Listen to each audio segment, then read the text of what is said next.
السلام عليكم، ازيكم عاملين ايه؟ كل سنة وانتم طيبين. ان شاء الله هنعمل مع بعض طاجن رز معمر على اصوله في منتهى الجمال وبوش مظبوط جدا. تحس ان هو معمول في فرن بلدي مش في فرن البوتاجاز العادي. شكله وطعمه هيشرفك ان شاء الله في اي عزومة. هيكون مميز جدا جدا في سفرة رمضان. هنعرف مع بعض كل اسرار التسوية المظبوطة للرز عشان يطلع معاك مفلفل ومش ناشف، وكمان يطلع جوسي كده ومش معجن. هقولك كل التفاصيل في الفيديو بتاع النهارده. اهم حاجه تابع معايا الفيديو للاخر ولايك للفيديو بتاع النهارده وكمان اشتراك في القناه. وتعالوا كده بينا نسمي الله ونبدا. انا مستخدمه اول حاجه كده الرز بتاعي رز بلدي اللي هو المصري العادي بتاعنا خالص. يعني مش رز اللي هو نوع الضحى او اي نوع، لا الرز البلدي اللي موجود عندنا في كل بيت.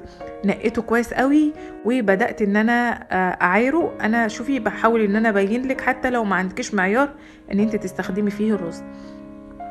انا الرز وحطيت عليه صباعي كده خد لحد العقله الاولانيه والعقله التانية.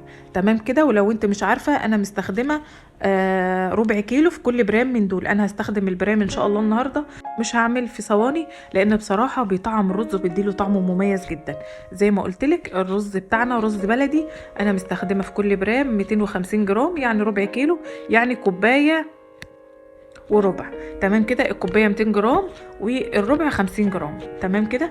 هبدا ان انا كده اضيف في كل برام من دول ربع معلقه كده او معلقه صغيره من بتاعه الشاي سمنه بلدي علشان ادهن البرام بتاعي، علشان لو لا قدر الله واجهت اي حاجه في اللبن او اللبن مثلا يكون فيه مشكله او حاجه ما يلزقش في البرام بتاعي، والرز كمان ما يلزقش في البرام بتاعي.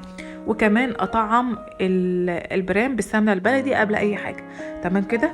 الرز بتاعي انا نقيته وشلت منه اي حاجه ممكن تكون موجوده فيه وغسلته، بس ما نقعتوش، صفيته كويس جدا من الميه وغسلت كل كميه على جنب وسبته يصفى دقيقتين من الميه.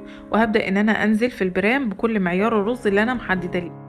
تمام كده. يعني البرام الاولاني واخد مني 250 جرام ربع كيلو، والبرام التاني واخد مني برضك 250 جرام يعني ربع كيلو. الرز بتاعنا للمره التانية انا مش نقعاه لان انا هسيبه ياخد النقع بتاعه في اللبن اللي احنا هنضيفه على الرز بتاعنا ان شاء الله. هبدا كده ان انا اسوي بس الرز، وهبدا ان انا اضيف على كل برام من دول معلقه صغيره من السمنه البلدي.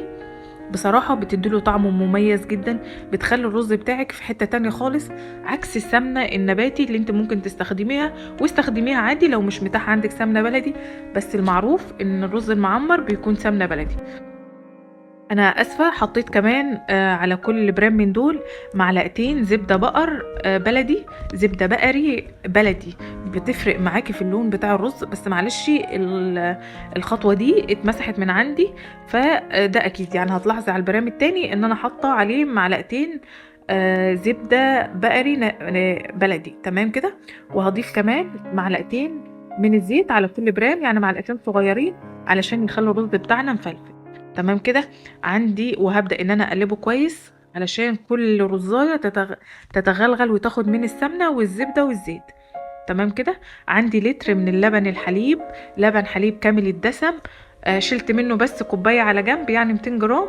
واللبن بتاعي مش مقشوط، لا هو بقشطته وبالوش بتاعه. انزل عليه بمعلقه قشطه وكمان بمعلقه ملح علشان اطعم. وهبدا ان انا اضربه ضربتين كده في الخلاط لحد اما الوش بتاعه يطلع فوم او يعمل فوم كده على الوش، وهو ده اللي هيخلي معانا البرام له وش خاتم اللهم بارك يعني، وهيفرق معاكي كمان في الطعم. احاول كده ان انا اضيف اللبن يعني بالتدريج كده، وما تقلقيش الكميه دي بالظبط طلعت على قد البرام اللي انا عاملاه. يعني البرام الاولاني والبرام التاني طلع على قدهم اللتر الحليب، وانا شلت كوبايه علشان اطعمه بالميه. تمام كده. هبدأ ان انا اساوي كده، احاول ان انا انزل الفوم يعني على كل برام شوية علشان هو ده اللي هيعمل معانا الوش. حد هيقول لي اللبن انت بتقولي لبن كامل الدسم ومع ذلك ضفت قشطة. انا بضيف قشطة علشان اديله شوية تطعيم زيادة ويكون فارق في طعمه عن ما يكون الوش بتاع اللبن. ممكن يكون الوش بتاع اللبن قليل شوية فمش هيطعمه، بس انا بحاول ان انا اديله دسامة شوية، والسمنة والزبدة هيدوله قدام وهيكون مظبوط. هحاول بالمعلقة كده ان انا ابدأ افرغ في الرز من تحت عشان اللبن ينزل، وهضيف الكوباية اللي انا شلتها لبن هضيفها مية علشان الرز بتاعنا لما يتنقع في اللبن مش هيتنقع لو كان، او مش هيتشرب اللبن كله لو كنت حاطه بس لبن. لكن انا لازم ازود ميه علشان يكون خفيف شويه في الطعم، وكمان وانا بسيبه يتنقع في اللبن يتشرب. لو انت سبت الرز حطيتي الكميه كلها لبن، الرز مش هيشرب اللبن بسهوله وهياخد معاكي وقت في التسويه.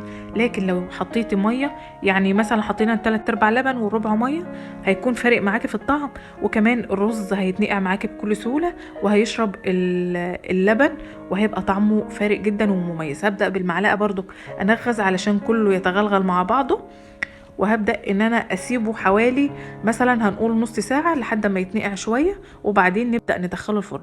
هنتكلم شوية عن التسوية باستفاضة.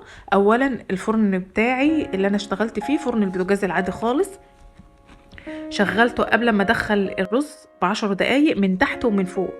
شغلت الفرن من تحت وشغلت الشوايه من فوق وقفلته، وبعدين دخلت الرز بتاعي وقفلت عليه ما فتحتش عليه لمدة نص ساعة في البداية، وبعدين بدأت أفتح وأشوف الرز بتاعي محتاج يتلف شمال أو محتاج يتلف يمين. الجنب اللي بيغلي أبدأ إن أنا ألف الرز علشان كله يكون شكل واحد ويكون التسوية بتاعته مظبوطة. تمام كده. طلع معايا بعد ساعة اللهم بارك حاجة كده ما شاء الله، زي ما انتم شايفين الوش خاتم. الرز بتاعي التسوية بتاعته مظبوطة اللهم بارك، طعمه مميز جدا، وما تقلقيش جدا هيطلع التسوية بتاعته فوق الممتازة في فرن البوتاجاز. اهم حاجة هتشغلي الفرن على اعلى درجة حرارة من تحت ومن فوق، وما تقلقيش دخلي البرام بتاعك، ولو ما عندكيش برام استغنى عنه واستخدمي صينية ألمونيوم هيطلع معاكي برضو زي الفل. بس اهم حاجة دهنة الصينية قبل الرز بمعلقة السمنة، دي بتفرق معاكي ان الرز ما يكونش لازق في الصينية او في البرام اللي انت بتشتغلي فيه. تمام كده. ابدأ ان انا اغرف معاكم معلقة كده من الرز علشان تشوفوا قد ايه الرز طالع مفلفل وقد ايه طالع جوسي، مش ناشف خالص وبتقطع معايا بكل سهولة. كل رزاية ما شاء الله يعني سايبة التانية. طعمه حلو قوي، طعمه مميز. لما حطينا الملح في اللبن الرز كله خد من بعضه. اهم حاجة ان انتي تتبعي بس الخطوات دي وهيطلع معاكي ممتاز. لو هيتبقى منك رز وعايزة تسخنيه لتاني يوم على حمام بخار وهيطلع معاكي زي الفل. حلة فيها مية وهتحط عليها مصفى وهتحط البرام زي ما هو كده وهتغطيه بغطا وتهدي عليه النار، هيستوي على البخار وهيطلع زي الفل وهيبقى معاكي مفلفل كأنك لسه عاملاه او مطلعاه من الفرن حالا. الرز اللهم بارك طعمه مميز جدا. اتمنى الفيديو بتاع النهارده يكون عجبكم، ولو اول مره تشوفوني ما تنسوش تعملوا له لايك للفيديو بتاع النهارده وكمان اشتراك في القناه. مشاهده ممتعه للفيديو. دمتم سالمين والسلام عليكم ورحمه